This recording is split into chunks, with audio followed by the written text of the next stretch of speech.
Bonjour à tous et bienvenue dans votre podcast Mon Chaos, mon yoga. Donc aujourd'hui, nous allons parler de la procrastination, comprendre, dépasser et agir. Alors c'est un phénomène que nous connaissons tous, je pense.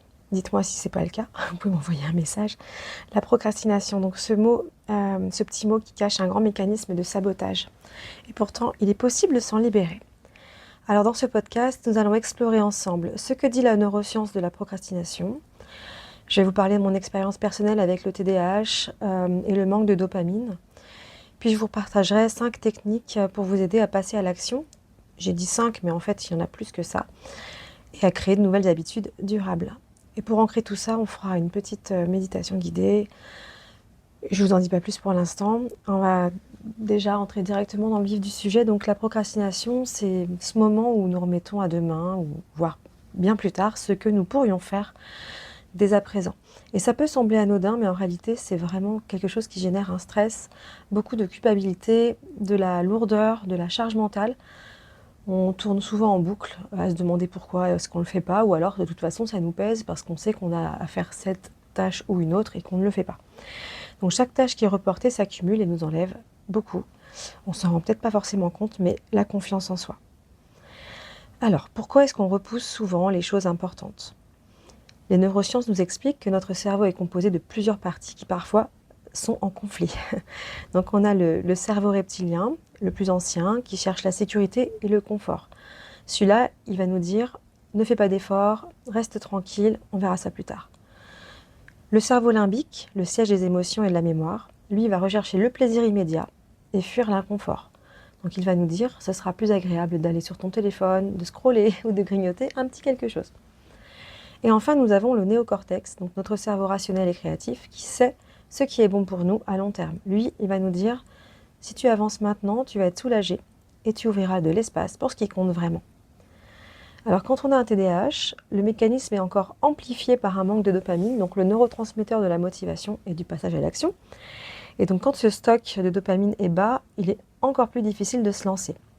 Bon, la bonne nouvelle, c'est qu'on peut agir dessus, de manière naturelle ou pas, mais de manière naturelle, avec l'alimentation, avec toujours un dosage adapté, on va dire, le chocolat noir, les bananes, tout ce qui est viande animale. Donc si on ne mange pas de viande, on peut boire du bouillon d'os, par exemple, certaines graines, le thé vert, le curcuma. Faire de l'activité physique aussi, parce que le mouvement va activer la dopamine. Et quelques pratiques de respiration, de la méditation, du yoga, qui vont aussi stimuler le circuit de récompense. Je pense que je ferai un podcast spécifique sur ça. Dans l'introduction, je vous ai parlé de 5 techniques. Donc je me suis inspirée de Fabien Olicard, que vous connaissez peut-être. Donc parmi ces 5 techniques, vous avez une première technique qui peut vraiment vous aider à passer à l'action, c'est la technique de la phrase moche. Bon, ça c'est surtout quand on a un mail à faire ou quelque chose plutôt par écrit.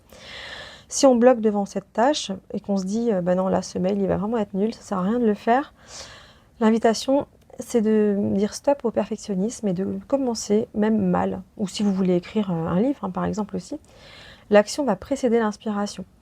Donc ne vous laissez pas paralyser par le jugement, le mode créatif va s'activer avec l'action. Et le mode critique pourra nous aider à améliorer ce qu'on aura écrit qui ne sera pas parfait plus tard. Mais l'action va précéder l'inspiration. Parce que parfois on se dit de toute façon, je ne suis pas inspirée, donc ça ne sert à rien. Mais le cerveau ne fonctionne pas comme ça. L'inspiration peut arriver après le passage à l'action. En numéro 2, on a aussi une technique, je l'ai appelée « allumer son cerveau ». Je ne sais plus si je l'avais repris celui-ci de Fabien Olicard, mais bon, moi j'ai noté « allumer son cerveau ». Donc c'est un rituel d'ancrage, un rituel physique, un peu comme les grands athlètes font. Beaucoup de grands athlètes ont des rituels avant de démarrer leur match par exemple. Donc vous pouvez créer votre propre rituel, votre rituel unique pour vous mettre en action. Donc par exemple 3 grandes respirations, un geste, ça va être par exemple, moi j'aime bien, alors ça dépend où je suis, mais j'aime bien mettre debout et faire des petites torsions, relâcher mes épaules et aller laisser mon corps partir à droite, à gauche. Ça me fait vraiment du bien en respirant. Ça peut être un mantra, une phrase, ça peut être alors un claquement de doigts, c'est vraiment très très personnel. Ça peut être aussi éventuellement un parfum, ça peut être mettre une huile essentielle, par exemple de menthe poivrée sur les poignets, ça peut être écouter une musique. C'est un ancrage neuronal. À chaque fois que vous répétez ce rituel, le cerveau va se mettre en route. Donc un conseil, un seul ancrage, pas plusieurs à la fois, et puis vous le faites tous les jours, quotidiennement, avant de passer à l'action quand vous sentez que vous avez du mal à faire telle ou telle tâche. Vous savez que c'est un ancrage qui va vous permettre d'avancer. Donc ce que je vous invite à faire en fonction de qui vous êtes, de votre personnalité, c'est d'essayer différents ancrages peut-être, ou à moins que vous ayez déjà trouvé, et puis de choisir celui qui vous correspond le mieux. En numéro 3, il y a la règle des 120 secondes. Commencez petit. Le cerveau va garder les tâches inachevées ouvertes et ça va créer une charge mentale. Donc là, ce que je vous propose de faire, c'est d'identifier la tâche que vous repoussez en ce moment, de commencer cette tâche, mais par une mini-action. Par exemple, si vous repoussez sans arrêt d'aller à la salle de sport, vous mettez juste votre tenue, par exemple. Puis vous lancez un timer de 120 secondes, donc 2 minutes de timer. Vous attendez ces 120 secondes et puis en vous autorisant bien sûr à arrêter après le timer, mais dans 80% des cas, vous verrez que vous allez continuer votre tâche naturellement. Donc commencez tout petit. Une micro-action suffit pour débloquer l'élan. Ça, c'est important aussi. En 4, on a ce qu'on appelle le batching cognitif. C'est un focus par bloc d'action. En gros, le multitâche n'existe pas, même si on est capable de faire 10 choses à la fois. Ça va simplement nous épuiser, et puis souvent les tâches ne sont pas forcément bien faites. On doit repasser derrière, ou voilà, c'est pas du tout productif. Ça dépend des périodes, mais souvent c'est pas productif. Donc, ça dépend des périodes et des personnes, mais je déconseille vraiment, sinon on peut se retrouver vraiment en burn-out à un moment. Donc ça marche un temps. Le batching cognitif, lui, il va consister à regrouper des tâches similaires et à les faire en un bloc, par famille. Donc l'idéal, c'est d'observer une journée. Bon, c'est un petit peu fastidieux à faire, mais vous pouvez prendre le temps de noter toutes les tâches que vous faites dans une journée et puis de les répertorier par thème. Et ensuite, une fois que vous avez vos thèmes, vous choisissez un thème, une journée par exemple, ça dépend aussi de votre planning, et vous vous mettez en quarantaine entre 25 minutes et 80 minutes. Bon, si vous vivez seul, c'est plus simple, sinon vous pouvez vous organiser avec votre famille, vos proches, pour avoir 25 à 80 minutes par bloc. Et le résultat, ça va être une concentration maximale et une fatigue minimale. Pour finir, donc en 5, on va voir la loi des 3 tâches. Donc les neurosciences nous ont montré maintenant que le cerveau possède une réserve illimitée de volonté. Et chaque micro-décision va épuiser cette réserve. Donc chaque matin, l'idée, c'est de choisir seulement 3 tâches. Une tâche pour la journée, une tâche à fort impact, quelque chose qui va impacter notre vie, une tâche urgente, et puis une tâche toute simple. L'idée, c'est de les faire dans cet ordre-là. La première tâche, c'est celle à fort impact. Par exemple, envoyer un courrier important, envoyer un mail pour une embauche, lorsqu'on recherche un emploi, pour une candidature. Une tâche urgente, ça va être par exemple aller chercher les ampoules du garage parce qu'il n'y a plus d'ampoules, je sais pas, quelque chose comme ça, c'est ce qui me vient. Et puis la tâche facile, plutôt à faire le soir. Donc une tâche facile, je sais pas, lancer une machine. Quelque chose de très très simple. Donc faites-le plutôt dans cet ordre-là et ne faites rien d'autre, sauf si vous n'avez pas le choix évidemment, essayez de compartimenter quand même et de faire par tâche. Vous pouvez aussi coupler les 5 techniques, vous pouvez aussi en faire 2 en une, etc. En tout cas, moins vous en faites, mieux vous le ferez si c'est vraiment dans un ordre stratégique et fait d'une façon réfléchie. Et ça vous permettra de préserver votre énergie mentale pour ce qui compte vraiment.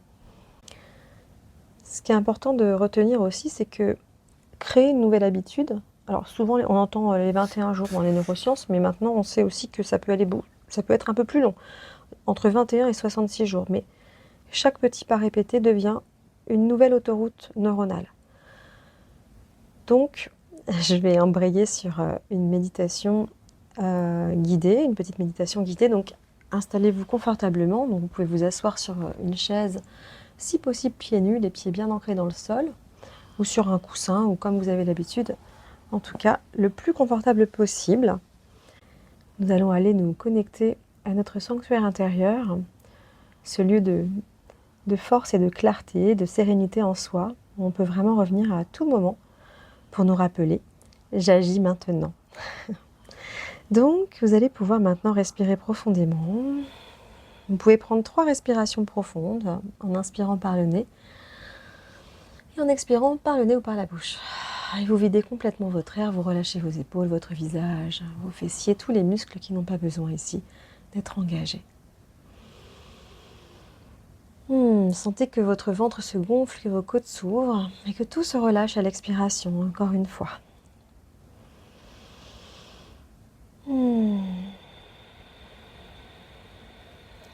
Laissez aller toutes les tensions, respirez maintenant normalement. Fermez les yeux si cela est OK pour vous, fixez un point, les yeux détendus. Ressentez vos points d'appui sur le sol ou sur les supports sur lesquels vous êtes installés. Ressentez vos fessiers bien relâchés, le dos bien droit. Imaginez de profondes racines descendre vers la terre, partant de chaque point d'appui. Et ressentez cet ancrage, cette stabilité, ce soutien de la terre. Et imaginez maintenant que vous empruntez un chemin à l'intérieur de vous, peut-être un escalier, peut-être un chemin de cailloux blancs. Et ce chemin, cet escalier vous emmène directement à l'intérieur de votre cœur, à l'intérieur de votre sanctuaire. C'est votre lieu ressource, à l'intérieur de vous, c'est chez vous, un lieu de lumière, de sérénité. Et dans ce sanctuaire que vous pouvez observer maintenant, vous allez pouvoir y voir toutes les tâches que vous repoussez, qui apparaissent comme des petits cailloux dans votre sanctuaire. Et à chaque inspiration, imaginez que vous ramassez un caillou et qu'à chaque expiration, vous le déposez en action. Donc, respirez ainsi plusieurs fois en répétant intérieurement si ces mots vous parlent. J'agis maintenant, je m'allège. Chaque caillou ramassé est une tâche transformée en action. Des tout petits cailloux, des cailloux un peu plus gros, peut-être des cailloux très très gros, des pierres. Restez dans ce sanctuaire autant de temps que vous le souhaitez pour ramasser vos cailloux, les déposer en action, les transformer, vous alléger.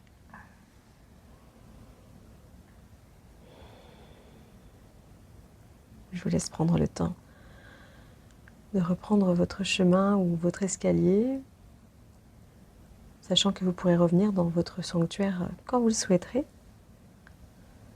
Et ce que je vous propose, c'est qu'à partir d'aujourd'hui, toute tâche de moins de 2-3 minutes, vous l'intégrez, vous la faites immédiatement, alors soit en empruntant une des 5 techniques que je vous ai données avant, ou juste comme ça, déjà pour voir ce que ça donne, pour voir comment vous vous sentez. Après avoir effectué cette petite tâche de moins de 3 minutes, moins de 5 minutes, petit pas après petit pas, vous allez activer votre dopamine et créer de nouvelles habitudes et redevenir maître de vos actions, de votre énergie. Donc faites-le avec confiance et surtout avec légèreté, sans pression. On va reprendre le 4e accord Toltec. Le principal, c'est de faire de son mieux. Et ce que j'ajouterais avant de vous souhaiter une belle journée ou une belle soirée, c'est que parfois on observe qu'on essaye et puis qu'il n'y a pas vraiment de résultat. Donc on a aussi parfois notre système nerveux qui est tellement déréglé qu'il faut d'abord commencer peut-être par faire un travail sur notre corps, sur notre respiration, sur celui-ci, sur ce système nerveux. Rechouchouter notre nerf vague, nous reconnecter à nos sensations avant de pouvoir prendre ce type de décision. Donc je vous propose d'essayer et de voir ce que ça donne, et puis sinon peut-être de vous focaliser un petit peu plus sur votre système nerveux. Très belle suite de journée ou de soirée, et à très bientôt dans votre podcast Mon Chaos, Mon Yoga. Merci pour votre écoute, à bientôt.